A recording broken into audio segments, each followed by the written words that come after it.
going to be a really good lesson for you to actually dig into the dampening stuff, both, you know, in like most of the stuff we'd encountered so far had to do with hitting a high string and then cutting it off and playing low strings, whereas in this one we had a decent amount of thumb, put it back index, and index in your treble position of my thumb and index are in adjacent strings, so this is going to really push the issue.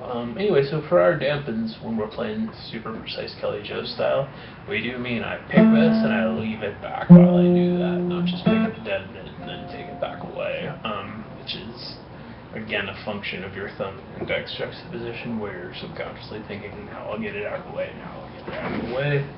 So, however, of a split second you can make yourself focus on right hand position, this particular bit of this song is going to be quite a bit easier. And this is the classic, like, in-between part, but it turns out it's really, really complicated, especially with him.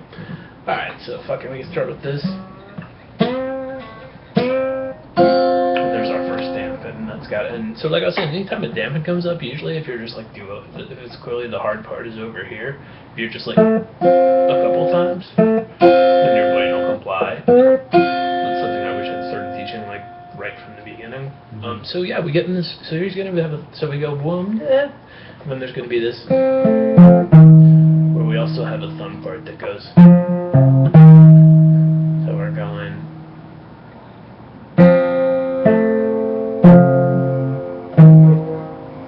And so there we're gonna have to switch right hand positions, right where the exits are. So we're going thumb and middle, middle. Pinch, and there, and then dampen thumb, and dampen there too. Let me space these out a little better so that we can actually get a dampen in between this 2-note pinch thing he does right there. Yeah, we got a dampen on that string because we have to go not. Cool. So there it is. That's really sick. So we've got.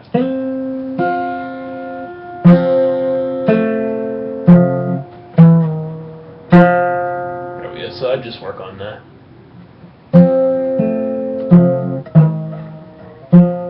As you can go. Or get good at that, do that a couple times, and then just work on that.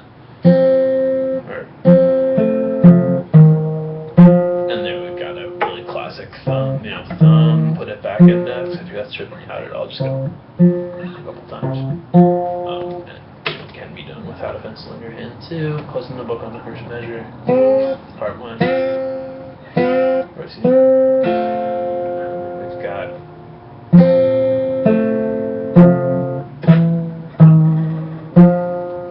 cool, and then we go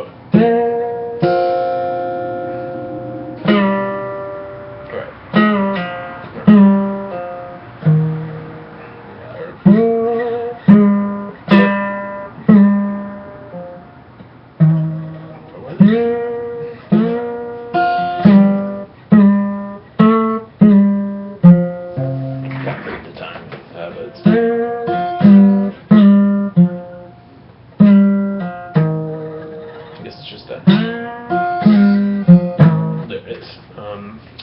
Cool, so section.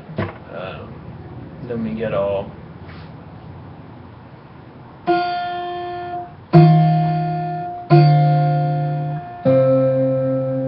So. And then we have to go to a middle position right here, and we're going to be able to play an index finger note on the 5th fret thing. So we got.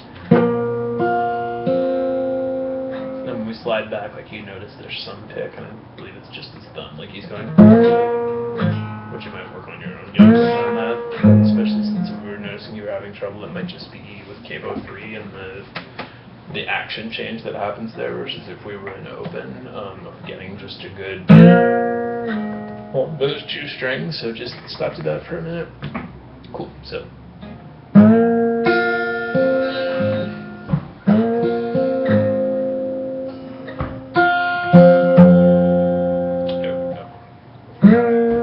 So we're doing the this stuff where we have to have our index finger on the 4th string, but then we're hitting 1st string notes, what I would encourage you to do is like kind of just literally be doing hand position changes, being like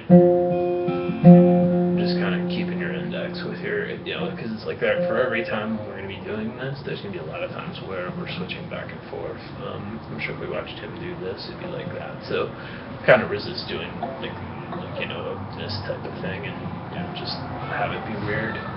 Mostly if you don't overthink these, I'm hitting the high string ones, it just kind of jumps out. Stuff on the bottom, 2nd line rather.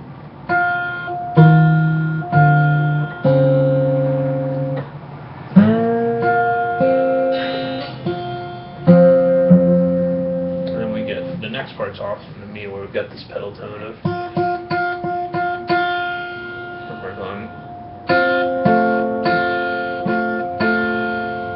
or whatever the timing was.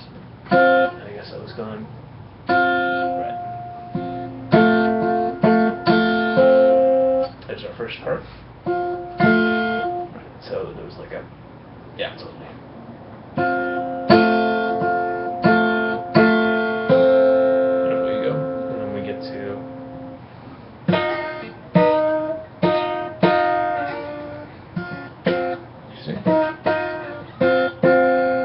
I think it's tempting to go to the fretted, like the dotted note rather there, because we think of that as 3rd fret or whatever. So yeah. Might be worth practicing on its own, and then. And again, we're not supposed to actually be able to do any of this stuff, but now we see him doing it, from the bottom when he's playing bottleneck. So if he can do it, we can. Awesome. So that was.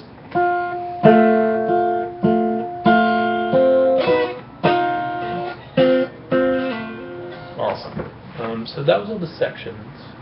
I'm not going to take a shot at the whole thing because I don't have it memorized well enough.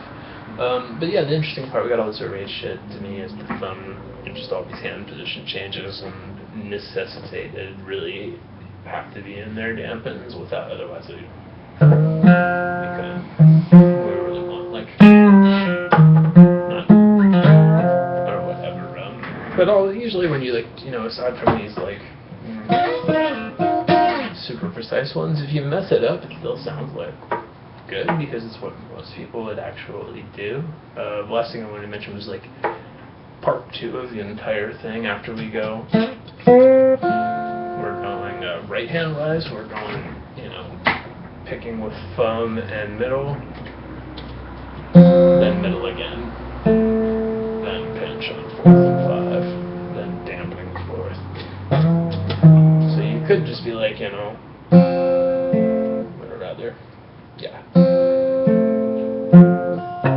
including, because this has to be, just looking at the first part, what's interesting is there's the position shift. We go thumb and middle, then we go pinch, and then we have to go dampen the 4th string thumb, and then dampen the fat, so it's